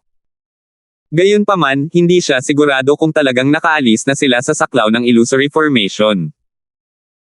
Tama, ang illusion array ng Dragon Transformation Pool ay ginagamit lamang para harangan ang ilang mga hindi gustong bisita. Wala itong anumang kapangyarihang pumatay, kaya malinaw na tayong dalawa ay inuri bilang mga hindi imbitadong bisita. Napaangat ang mga labi ni Terence at ngumiti ng malamig. Isa lamang itong lugar para makipagnegosyo, ngunit pinag-isipan pa rin ng Golden Dragon ang Dragon Transformation Pool. Ang ilusyonaryong Pormasayon ay hindi nga nakamamatay. Gayunpaman, mayroon pa ring level 6 na Pormasayon ng patibong at pagpatay sa likod ng ilusyonaryong Pormasayon. Gamit ang walang kapantay na mga pamamaraan ng stealth at assassination ng Golden Dragon, halos walang sino man sa ilalim ng splitting stage ang makakaligtas dito. Kahit ang ilang eksperto nakakapasok pa lamang sa splitting stage ay malamang na mamamatay kung sila ay makukulong dito nang hindi nalalaman ang array daw. Hehe, mukhang wala rito ang Golden Dragon. Kaya naman napakawalang hiya niya para gumamit ng illusion array para pigilan tayo. Elder Linford, bakit hindi muna natin give in ang Tangang Pool na ito? Sa oras na iyon, hindi na natin kailang mag-alala tungkol sa hindi paglitaw ng Golden Dragon. Mabilis na umiikot ang isip ni Xiaowen. Handa na siyang gumawa ng isang malaking hakbang para mabalisa ang Golden Dragon habang wala ito. Kasabay nito, gagawin din niyang mas ligtas ang kanyang sitwasyon. Huwag kang mag-alala, ang ilusyonaryong Pormasayon ay pampaganya lamang. Natural lang na tretuhin nila ang mga hindi imbitadong bisita tulad natin sa parehong paraan. Habang nagsasalita si Terence, kumuha siya ng ilang mga watawat ng Pormasayon at inihulog ang mga ito sa level 6 trap at kill array. Ang talento ni Terence sa mga Pormasayon ay higit na nalampasan ang talento niya sa alchemy, lalo na tinutulungan siya ng lahat sa mga Pormasayon at sa 10,000 amplification formation. Nakakagulat ang bilis ng kanyang pag-improve, hindi pa nga ito sapat para ilarawan itong parang Diyos. Bagamat maaaring hindi kayang lagpasan ni Terence ang isang level 6 trap at mabilis na patayin ang array, lalo na't may kumokontrol dito, mas madaling protektahan ang sarili sa level 6 trap na ito at patayin ang array. Ilang watawat ng hanay ang nawala sa hanay. Hinailan ni Terence si Xiaowen at madaling pumasok sa hanay. Hindi mabilang na matatalim na atake ang nakapalibot sa kanila mula sa lahat ng direksyon, ngunit nang makalapit sila kina Terence at Xiaowen, para silang tubig na sumasalubong sa bato o hanging dumadaloy sa puno, dumadaloy sa kanila nang hindi naaapektuhan ang kanilang bilis. Master Linford, ang husay mo sa pag-array ay kahanga-hanga. Kung papasok ako sa pormasyong ito ng mag-isa, natatakot akong magdudulot ito sa akin ng maraming problema. Kung maglulunsad ng palihim na pag-atake ang Golden Dragon, malamang ay matatapos na ako. Labis na namangha si Xiaowen. Medyo eksaherado ang kanyang ekspresyon, ngunit ito ay 70% hanggang 80% na taos-puso.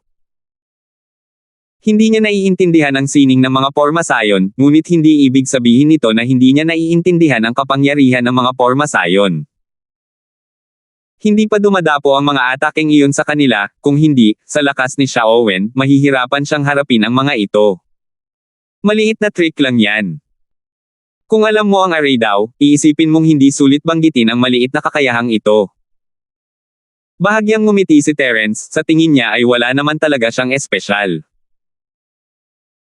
Tutal, may maihahambing naman na Formation Master, ang isang level 6 trap and kill formation lang ay hindi man lang magamit para protektahan ang sarili, at isa na itong palpak, okay. Umiling si Xiaowen, iniisip na nagpapakumbaba si Terence. Hindi siya isang taong walang alam, at alam niyang hindi ito isang maliit na panlilinlang. Bagamat pinrotektahan ni Terence ang dalawa mula sa Pormasayon, hindi naglakas loob si Xiaowen na maging masyadong pabaya.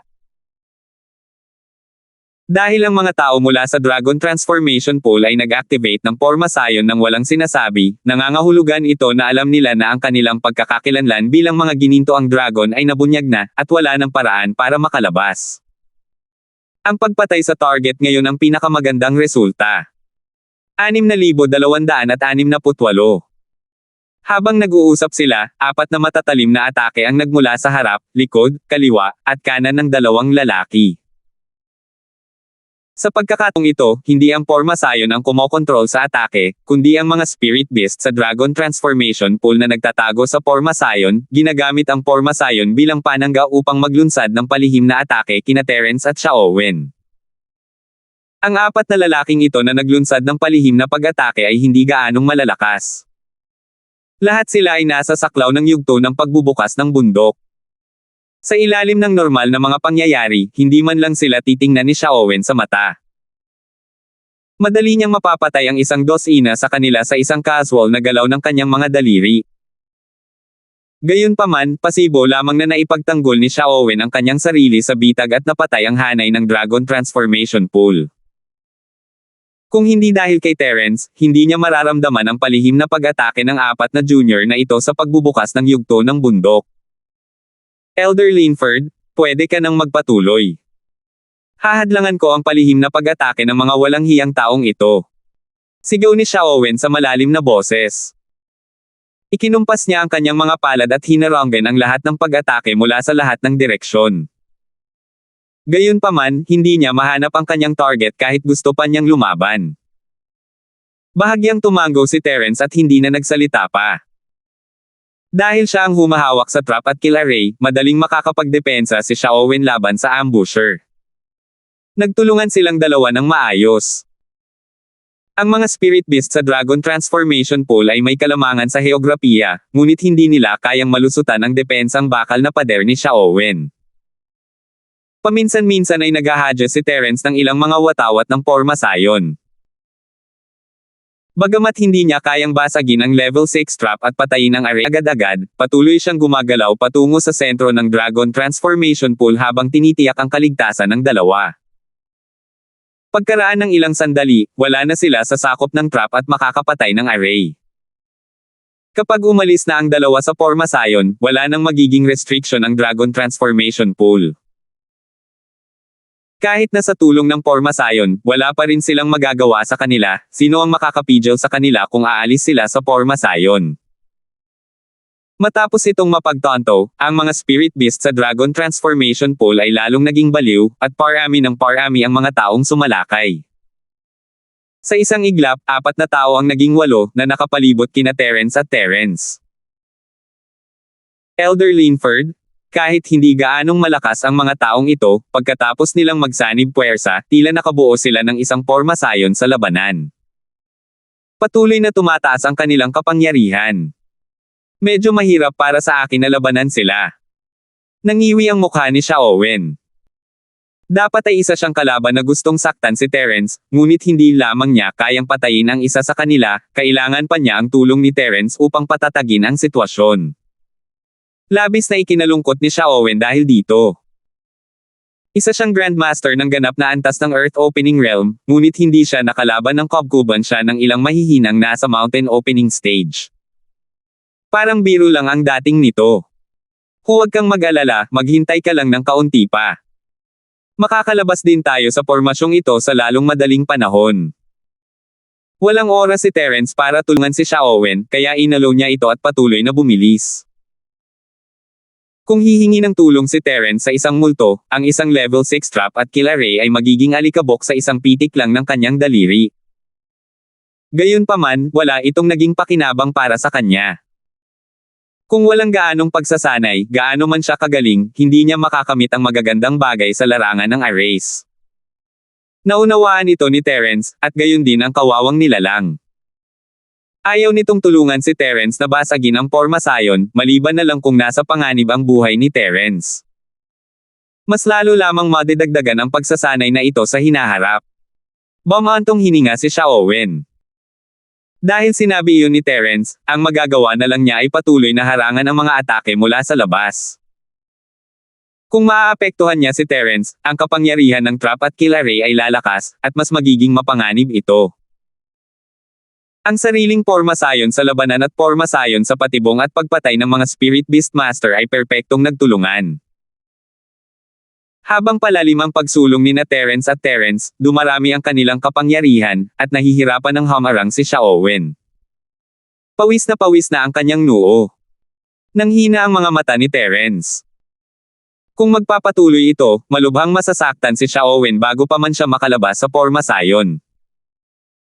Sa Dragon Transformation Pool, hindi masisiguro ni Terence na magkakaroon siya ng kalamangan kung sakaling bumalik ang Golden Dragon nang wala si Xiaowen. Dahil hindi siya humingi ng tulong sa mga multo, syempre, hindi naman hihingi si Terence nito ngayon. Sa katunayan, hindi naman sa walang paraan para malutas ang kasalukuyang sitwasyon. Halimbawa, 5 maliliit na Spirit Beast ang madaling makakapatay sa 8 Spirit Beast sa bitag at makakapatay ng array, ngunit isa ito sa mga trump card ni Terence laban sa Golden Dragon. Mawawala ang gamit nito kung ilalantad niya ito ng masyadong mabilis. Ang isa pang paraan ay para matulungan ni Terence ang kanyang sarili. Dahil sa kanyang pag-unawa sa mga Porma Sion, kahit na sa tulong ng isang level 6 trap at kill formation, ang battle formation ng 8 Spirit Beast ay magiging bahagyang abala lamang. 1,000 pagbabago sa kagubatan ng kahoy. Inilipat ni Terence ang kanyang atensyon mula sa pag-alis sa bitag at pagpatay sa hanay patungo sa simpleng pagprotekta sa kanyang sarili. Bigla siyang nagkaroon ng enerhiya para umatake. 12 ng mga clone ang sumugod sa bitag at pumatay sa hanay sa labas ng defensive circle, at kasabay nito, ginamit niya ang kanyang pinakamalakas na kapangyarihan para paganahin ang wildfire na palad ng 8 trigram. Agad na pumailang lang sa kalangitan ang malalakas na apoy. Bagamat mas mahina ang lakas ng mga clone kumpara sa pangunahing grupo, kinailangang harapin ng mga clone na sumugod sa hanay ang atake ng bitag at sabay na patayin ang hanay. Kaya naman, lahat ng atake ay kusang sumisira. Dahil dito, 12 ng mas mahinang bersyon ng palad ang nakasalansan, ang kapangyarihan ay mas malakas kaysa noong ginamit ito mismo ni Terence. Sa ilalim ng malay na kontrol ni Terence, ang target ay ang lahat ng mga mahinang bahagi ng Porma Sion at ang Porma Sion ng labanan, na ikinagulat ng 8 Spirit Beast Masters. Sandali na nahinto ang paggana ng trap at kill array dahil sa biglaang pag-atake ni Terence. Biglang bahagyang lumihis ang perpektong integrated Spirit Beast Battle Array, at sabay na lumitaw ang 8 Spirit Beast Masters. Gawin mo! Mahinang utos ni Terence. Kailangan niyang ito ng kanyang atensyon para labanan ang bitag at patayin ang hanay, at tanging si Xiaowen na lang ang maaasahan niya para makumplito ang pag-atake. Handa na si Xiaowen. Sa sandaling magsalita si Terence, na-atake na niya ang isa sa mga Spirit Beast Masters ng buong lakas, hindi man lang niya alintana na nakapasok na siya sa attack range ng Trap and Kill Array. Ang isang level 6 trap at kill array ay sapat na para magdulot ng malaking problema kay Xiaowen, ngunit hindi ganoon kadaling saktan siya. Kaya naman, kinailangan munang patayin ni Xiaowen ang isa sa kanyang mga kalaban, kahit na kinailangan pa niyang magtamo ng ilang maliliit na pinsala. Ang Porma Sion ng labanan ng 8 Spirit Beast Master na ito ay napakalakas, ngunit kapag nawala ang isa sa kanila, ang kapangyarihan nito ay biglang bababa. Kahit na magtago sila sa bitag at pumatay muli ng hanay, si Xiaowen ay hindi na gaanong mapipilitin gaya ng dati. Sa harap ng pag-atake ni Xiaowen, isang bakas ng takot ang sumilay sa mga mata ng Spirit Beast Master. Tutal, kaharap niya ang isang master na nasa ganap na antas ng Earth-splitting realm ng harapan. Ang kanyang lakas ay nasa tuktok lamang ng gitnang yugto ng Mountain-splitting realm. Kung wala ang tulong ng battle formation at formation technique, hindi niya kayang tiisin ang kahit isang galaw mula kay Xiaowen. Sa ilalim ng gabay ng Porma Sion ng labanan, agad na sinalakay ng natitirang 7 Spirit Beast Masters si Xiaowen sa pagtatangkang iligtas ang kanilang mga kasama. Sa kasamaang palad, nailabas ni Xiaowen ang lahat ng kanyang galit na matagal na niyang pinipigilan sa pag-ataking ito. Paano nila ito nahaharangan ng ganoon kadali? Nang malapit na siyang iligtas ng mga espiritong halimaw, ang palad ni Xiaowen ay lumitaw na sa noo ng eksperto sa espiritong halimaw na parang isang multo. Hindi pa nawawala ang takot sa kanyang mga mata, ngunit agad itong napalitan ng kawalan ng pag-asa. Isang sagana at hindi mapigil ang tunay na enerhiya ang tumama sa kanyang ulo na parang agos ng tubig. Ang kanyang bungo, na dating maihahambing sa pinakamatigas na bato, ay sumabog na parang hinog na pakwan.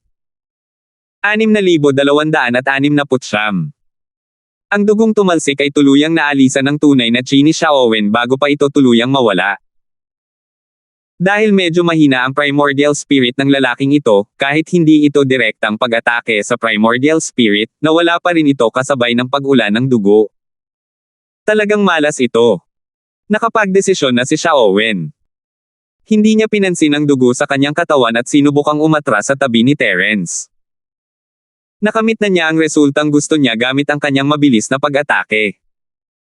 Walang saysay ang subukang lumaban sa saklaw ng pag-atake ng Pormasayon. Gayunpaman, nahuli pa rin siya ng ilang sandali. Ang mga pag-atake ng iba pang 7 Spirit Beast Masters, na sinusuportahan ng Pormasayon ng labanan, ay kasing bilis ng mga pag-atake ng mga ordinaryong cultivator na nagwawasak ng lupa. Dahil patay na ang kanilang kasama, ang kanilang target ay si Xiaowen, at tuluyan nilang hinaranggan ang kanyang daan upang umatras. Kumislap ang mga mata ni Xiaowen sa kalupitan.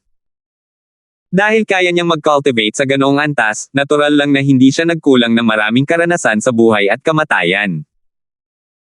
Dahil walang paraan para umatras, ang magagawa niya lang ay magdesisyon at lumaban para makalabas. Akmang tutulungan na sana ni Terence si Xiaowen nang bigla itong mag-iba ng direksyon. Hindi siya umatras kundi sumugod, at mas lalong tinamaan ang pinakamalapit na amo. Mas mabuting baliin ang isang daliri kaysa manakit ng 10. Alam na alam ito ni Xiaowen. Sa isang iglap, mas gugustuhin niyang isakripisyo ang sarili niyang depensa para muling magdulot ng matinding pinsala sa Pormasayon ng kalaban. Kapag nawala ang 2 sa 8 tao, ang lakas ng kanilang Pormasayon ng labanan ay bababa ng hindi bababa sa 80%. Malaking bagay ito. Nagulat si Terence at tiningnan si Xiaowen sa ibang paraan. Sa sitwasyong ito, maaari na lang sana niyang ipagtanggol ang sarili at hintayin ang tulong ni Terence. Ang pinsala ay 1 o 2 beses na mas mababa kaysa sa kasalukuyang pagpipilian. Ang ganitong katapangan ay talagang karapat-dapat sa pagiging isang mataas na antas na bantay ni Eman. Kung ganito lang sana lahat ng eksperto sa angkan ng mga halimaw sa dagat, hindi sana mahirap lipulin ang 5 malalaking isla. 12 ng mga atake ang tumama sa katawan ni Xiaowen, na nag-iwan ng maraming madugong sugat. Mayroon siyang depensibong kagamitan na kayang bumawi sa ilan sa mga atake. Pagkatapos, sinugod niya ang pinakamalapit na Spirit Beast gamit ang kanyang malakas na katawan, pinagnalit ang kanyang mga ngipin, at sumuntok. Sa kasamaang palad, sa pagkakataong ito, ang kabilang panig ay handang-handa. Umilag siya ng buong lakas, at sa tulong ng 6 na iba pa, nagawa niyang ilihis ang suntok ni Xiaowen sa pamamagitan ng pag-ikot-ikot. Nagawa niyang maiwasan ang nakamamatay na suntok ng walang gaanong kahirap-hirap. Malamig na sumanghal si Xiaowen. Bago pa niya mabawi ang kanyang kamao, agad niya itong inihagis ng paalang. Kahit hindi pa niya natatamaan ang kanyang target, ang malakas na hangin na dala ng dumadagandong na momentum ay labis ng pumihil sa kabilang panig kaya't hindi siya makahinga. Bagamat nagulat ang 7 Spirit Beast Masters, hindi sila nataranta. Muling ginamit nila ang kanilang battle formation at mula sa pag-atake ay naging depensa. Matapos maubos ang halos lahat ng atake ni Xiaowen, muli nilang inilihis ang ilan sa kanilang mga atake gamit ang isang simpleng galaw. Ito ang naging dahilan para malampasan niya ang kanyang target sa pangalawang pagkakataon. Sa sandaling ito, nawala na ang panandaliang pagtigil ng trap at kill array. Bagamat hindi perpekto ang battle formation ng 7 Spirit Beast Masters, nagawa pa rin nilang maisama sa trap at maayos na mapatay ang array. Walang magawa si Xiaowen habang naglalaho ang kalaban sa harap niya, at ang mga atakeng kinailangang tiisin ng kanyang katawan ay biglang tumaas ng malaki. Bahala na. Mura ni Xiaowen sa mahinang boses. Biglang sumabog ang aura sa kanyang katawan. Gumawa ng malaking bilog ang kanyang braso at pilit na ikinalat ang mga atake sa likuran niya. Naglabas siya ng puwersa sa kanyang mga paa at sumikip sa puwang. Hindi nalalayo sa kanya ang depensibong bilog ni Terence, at maaabot niya ito sa loob ng 2 hanggang 3 hakbang. Gayunpaman, ang 7 Spirit Beast Masters na muling pumasok sa bitag at pumatay ay nagalit dahil pinatay ni Xiaowen ang kanilang kasama. Natural lang, hindi nila ito basta-basta bibitawan. Lahat ng kanilang mga pag-atake ay nakatutok kay Xiaowen, at wala silang pakialam kay Terence. Ha! Iniisip mo talaga na isa lang akong Decora Scion. Bahagya ng umiti si Terence habang bumubulong. Isang hugis dragon na intensyong pumatay ng 5 elemento ang lumabas. Ang atensyon ng kabilang panig ay nasa kay Xiaowen, gustong patayin ito habang nakakulong sa bitag at pumatay sa hanay ng mga tauhan, ngunit nakalimutan nila si Terence. Dahil sa pressure ng bitag at pumatay, nagkaroon ng mas maraming enerhiya si Terence para umatake. Ang hugis dragon na intensyong pumatay ng 5 elemento ay umugang pabalik at sumugod sa butas ng bitag at madaling napatay ang hanay. Hindi maganda. Nagulat ang 7 Spirit Beast Masters, alam nilang malaki ang kanilang pagkakamali. Malaya si Terence na nakakalabas at nakakapaglaro sa isang level 6 trap at kill array, at ang pagpapahintulot sa kanya na umatake sa mata ay hindi naiiba sa pagbubukas ng pinto sa isang magnanakaw. Sa kasamaang palad, huli na para bumalik ngayon. Ang tanging pag-asa nila ay ang alagaan si Xiaowen, na nasa perpektong yugto ng paglikha ng mundo, bago harapin si Terence ng magkasama. Sa kanilang pananaw, maaaring hindi sapat ang lakas ni Terence lamang upang talunin ang sinuman sa kanila. Kung wala si Xiaowen, tiyak na mamamatay siya sa isang laban-laban sa 7, kaya umaasa pa rin sila na magkakaroon ng pagkakataon. Kung alam lang nila na hindi kayang patayin ng kanilang Panginoon, ang Golden Dragon, si Terence sa palasyo, hindi sana sila mag-iisip ng ganoon. Ang hugis dragon na balak pumatay ng 5 elemento ay umikot, lumilitaw at nawawala sa hanay ng mga bitag at kill, patuloy na hinahalo ang pundasyon ng hanay. Bagamat hindi ito masisira sa maikling panahon, ang paggana ng buong hanay ay lubos na naapektuhan. Muling nabunyag ang Porma Scion ng labanan na binuo ng 7 Spirit Beast Masters. Tuwang-tuwa si Xiaowen. Natatakot siya na baka hindi niya makita ang kanyang mga kalaban dahil hindi niya maipakita ang kanyang nakahihigit na lakas. Hanggat nakikita niya ang mga taong ito, hindi siya matatakot kahit na malakas ang kanilang Porma Scion sa labanan. Patuloy na pagsabog ang narinig. Nagsasaya si Xiaowen. Sa kritikal na sandali, muntik na siyang mamatay at pansamantalang hinarang ang mga nakamamatay na atake. Hindi rin nanatiling walang ginagawa si Terence. Ginamit niya muli ang libu-libong pagbabago ng kahoy at kagubatan, gamit ang 12 ng mga clone upang guluhin ang 7 Spirit Beast Masters at tulungan si Xiaowen. Sa ganitong paraan, hindi lamang hindi nasa panganib ang buhay ni Xiaowen, kundi nabawi pa niya ang ilan sa kanyang kalamangan. Sinimulan niyang subukang salakayin ang 7 Spirit Beast na Masters. Terence, nakatatandang Linford, huwag kang mag-alala, tutulungan kita. Nang akmang susuguri ni Terence ang kanyang swerte at gagawing tagumpay ang kanyang kalamangan, biglang sumigaw si Yandel at sumugod kasama ang kanyang mga tauhan. Naunang pumasok ang lalaki, at hindi na siya nakita ni Terence simula nang pumasok siya. Malamang ayaw ng mga tao mula sa Dragon Transformation Pool na masaktan ang White Tiger, kaya itinuring nila siyang isang VIP. Hindi niya inaasahan na darating ito at sasabihing nandito siya para tulungan si Terence. Kakahiwalay lang nila sa labas ng pinto dahil sa hindi magandang usapan, at ngayon ay sinasabi ni Yandel na tutulungan niya si Terence. Hindi siya paniniwalaan ni Terence kahit anong mangyari, magiging masaya siya kung hindi siya tutulong sa mga tao mula sa Dragon Transformation Pool. Kapatid na Yang, mag-ingat ka kay Yandel. Hindi na ito itinago ni Terence at binalaan si Xiaowen sa harap mismo ni Yandel. Naiintindihan ko. Elder Linford, mag-ingat ka. Hindi rin inabala ni Xiaowen si Yandel. Kalmado siyang tumango at lumapit kay Terence. Ngayong silang dalawa na ang may kalamangan, maaari pa rin silang gumalaw sa loob ng isang maliit na lugar. Hindi nakalimutan ni Xiaowen ang kanyang misyon, lumabas siya para protektahan si Terence, at mas madali siyang protektahan kung lalapit siya, bagamat tila mas pinuprotektahan siya ni Terence mula sa kasalukuyang sitwasyon. 6,270. Kumunat ang noo ni Yandel. Nakakahiya talagang tawagin ng ganoon sa harap ng iba. Gayunpaman, pinilit niyang ngumiti ng peke at nagkunwaring hindi narinig ang sinabi ng dalawang lalaki habang pinangungunahan niya ang kanyang mga tauhan upang salakayin ang mga eksperto sa Spirit Beast. Elder Linford, huwag kang mag-alala. Dahil nandito ang batang Panginoon na ito, tiyak na hindi ko hahayaang may mangyari sa iyo. Tumawa si Yandel habang lumingon, hinaharangan ang isa sa mga atake ni Terence. Malamig na ngumiti si Terence. Walang magandang ginagawa si Yandel. Sinabi niyang nandito siya para tumulong, ngunit ang totoo ay mas marami siyang ginagawang masama kaysa mabuti. Sinabi niyang haharapin niya ang mga spirit beast sa Dragon Transformation Pool, ngunit wala siyang planong gumawa ng kahit ano. Hinaharangan pa rin niya ang mga atake ni Terence at Xiaowen. Sa simula, mayroon silang ilang mga kalamangan, ngunit sa pagdaragdag ng ilan sa kanila, agad na nawala ang kalamangang iyon. Lumayas ka! Sigaw ni Xiaowen.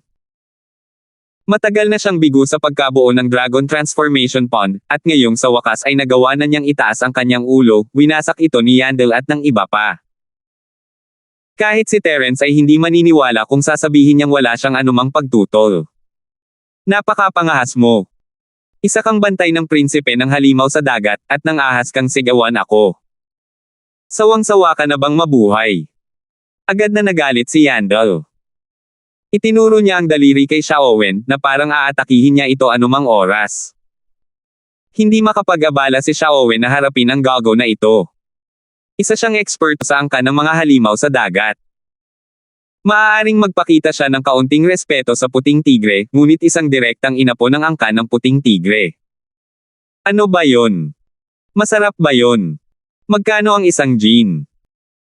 Pagkatapos magsalita ni Yandel, direktang lumipad ang palad ni Xiaowen papunta sa kanya. Ang gago na ito ay walang suporta mula sa Trap at Kill Array at sa Spirit Beast Battle Array. Inisip ba talaga niya na maihahambing sa kanya ang kahit sinong Earth Opening Stage Cultivator? Bata, mag-ingat ka. Namutla sa takot ang mga gwardya ni Yandel. Nasaksihan nilang lahat ang lakas ni Xiaowen. Kahit na nasugatan siya, isang sampal lang mula sa kanya ay sapat na para magdusa si Yandel. Mabilis na humakbang ang dalawang pinakamalapit na cultivator upang protektahan si Yandel. Kung sasaktan nila ang batang Panginoon, tiyak na magdurusa sila pagbalik nila. Mabuti na lang at sadyang iniwasan ng mga tao mula sa Dragon Transformation Pool si Yandel at ang iba pa noong kinokontrol nila ang formation. Kung hindi, imposibleng makagalaw sila ng ganito kabilis. Sa huli, ang sampal ni Xiaowen ay hindi tumama sa mukha ni Yandel dahil hinaranggan ito ng kanyang mga bantay. Kung ikukumpara kay Eman, mas mahina si Yandel. Ang pinakamalakas sa kanyang mga bantay ay nasa mga unang yugto pa lamang ng yugto ng pagbuo ng lupa, na hindi gaanong naiiba sa kanyang sariling lakas. Sa makatuwid, kahit na nagsanib puwersa silang dalawa, halos hindi nila nahaharangan ang casual na atake ni Xiaowen. Maituturing ng mabuti na hindi sila agad samuka ng dugo. Mabuting kaibigan, ang lakas ng loob mo talagang atakihin ang batang Panginoong ito. Kung hahayaan kitang umalis sa angka ng mga espiritong hayop, paano ako magkakaroon ng ganitong mukha sa hinaharap? Hindi nagulat si Yandel, sa halip ay natuwa. Hindi siya pumunta rito para tulungan ang mga tao mula sa Dragon Transformation Pool, kundi para galitin si Terence para makalaban siya ng walang sisihan mula sa puting tigre. Walang ginawa si Terence, at ganoon din si Xiaowen, kabilang sila sa iisang grupo, kung tutuusin, at katapusan na nila iyon kung hindi nila gagawin. Yandel, nakipagsabuatan ka sa gininto ang dragon at tinangka mong patayin sina Elder Linford at Elder Zing ng konseho ng mga nakatatanda sa labas ng bulwagan. Dahil dito, hindi ka nag-atubiling patayin ang isang grupo ng mga gwardya ng iyong angka ng puting tigre sa palasyo. Ngayong hindi na mapabubulaanan ang ebidensya, gusto kong makita kung uunahin ng Elder ng puting tigre ang katwiran kaysa sa pamilya. Malamig na tumawa si Xiaowen at sumagot ng hindi umaatres. Hindi niya binanggit na ang Elder ng White Tiger ang maaaring utak sa likod ni Yandel, dahil mas makapangyarihan kung hindi niya ito sasabihin. Kung tutuusin, hindi naman tanga si Yandel at dapat niyang maunawaan ang kahulugan nito. Gaya ng inaasahan, nagbago ang ekspresyon ni Yandel matapos marinig ang mga salita ni Xiaowen. Hindi niya alam na tinangka pala ng Golden Dragon na patayin sina Terence at Dimitri, ngunit tila hindi nagsisinungaling si Xiaowen. Kung ganoon nga, mapapahamak siya. Kahit alam ng dalawang elder ng outer hall na ito na palabas lang ang nangyari, nakakatakot na ang krimen. Paulit-ulit na silang binalaan ng White Tiger na huwag guluhin si Terence, kusa pa ring umatake si Yandel. Kapag nalaman ito ng White Tiger, mapapahamak siya ng husto. Pumunta nga si Yandel sa Golden Dragon sa kung anong dahilan, pero wala itong kinalaman kay Terence. Sayang naman kung madadala siya rito. Siyempre, hindi angkop na sabihing siya ay nagawa ng mali, kung ayaw niyang umakyat, hindi sana siya hinailan ni Terence papunta sa bitag at pumatay, hindi ba? Maaari lamang niyang sisihin ang sarili niyang malas kung bakit hindi niya nakuha ang gusto niya. Yandel, kung may hindi pagkakaunawaan, mas mabuting umalis ka na at huwag nang makialam. Kung hindi, kahit ang elder ng White Tiger ay maaaring madamay sa iyo. Huwag mo akong sisihin sa hindi pagbabala sa iyo kapag nangyari iyon. Tiningnan ni Terence si Yandel ng may paghamak. Hindi naman sa gusto ni Terence na alagaan si Yandel, pero ang puting tigre ay kapaki-pakinabang pa rin sa kanya, at maaari na niyang palayain ang kanyang mga tauhan sa ngayon. Bukod pa riyan, hindi pa niya naaalagaan ang mga tao mula sa Dragon Transformation Pool, at naisip ni Terence na mas makabubuti para sa kanya na magtuon muna sa pag-alis ng isang panig. Nakatitig si Yandel kay Terence nang walang imak. Gusto niyang pilitin ang sarili na maniwala na nagsisinungaling sina Terence at ang iba pa, ngunit sinasabi sa kanya ng kanyang likas na ugali na totoo ang lahat ng ito. Bukas na ang Dragon Transformation Pond, at kahit hindi regular na customer sina Terence at Xiaowen, hindi naman nila hahampasin ang isang tao hanggang sa mamatay sila sa oras na makapasok sila, hindi ba? Ang tamang paraan para mabuksan ito ay ang magalang na paggabay papasok tulad ni Yandel. Sa madaling salita, ang Dragon Transformation Pool ay tiyak na may hinanakit laban sa 2 taong ito. At hindi lang ito isang maliit na away. Sa kabuuan, posible na patayin ng Golden Dragon ang 2 elder ng external clan. Sumagi sa isip ni Yandel ang pag-atres. Mas malakas sina Terence at Xiaowen kaysa sa kanya, at hindi naman talaga sila nag-away sa pagkakataong ito. May puwang pa rin para sa negosasyon. Nag-aalangan si Yandel, hindi alam kung dapat ba siyang umatras o patuloy na samantalahin ang pagkakataong patayin si Terence. Hindi araw-araw dumarating ang ganitong uri ng pagkakataon. Matapos siyang patayin, maaaring hindi na sangkot ang angkan ng puting tigre, ngunit paano kung sangkot sila? Gulong-gulo ang isip ni Yandel, at sandali siyang natigilan sa kinatatayuan. Hindi titigil ang labanan sa trap at kill array dahil lang sa inasal ni Yandel. Sa loob ng isang iglap, nakapagpalitan na silang dalawa ng ilang suntok. Dahil protektado si Yandel ng kanyang mga gwardya, hindi gumawa ng paraan si Xiaowen para guluhin siya. Malapit nang samantalahin ni Terence ang pag-aatubili ni Yandel para tulungan si Xiaowen na patayin ang ilang Spirit Beast Masters nang biglang nagpadala ng malakas na babala ang Jade Space. Instinktibong ginamit ni Terence ang kanyang lightning escape technique at lumayo ng ilang hakbang. Naiwasan niya ang invisible attack ngunit nasa loob siya ng attack range ng trap at kill array. Tumaas ang presyon ni Xiaowen. Dahil sa paghihigpit ni Terence sa trap at kill array, hindi na siya kasing relax gaya ng dati. Ang mas malala pa ay nawala na rin ang Spirit Beast Battle Formation sa Dragon Transformation Pool. Hindi pa kasama rito ang counter-attack, ang pagdepensa pa lang ay nakakapagod na sa kanya. Salamat po at sinamahan ninyo ako, ingat lagi mga master.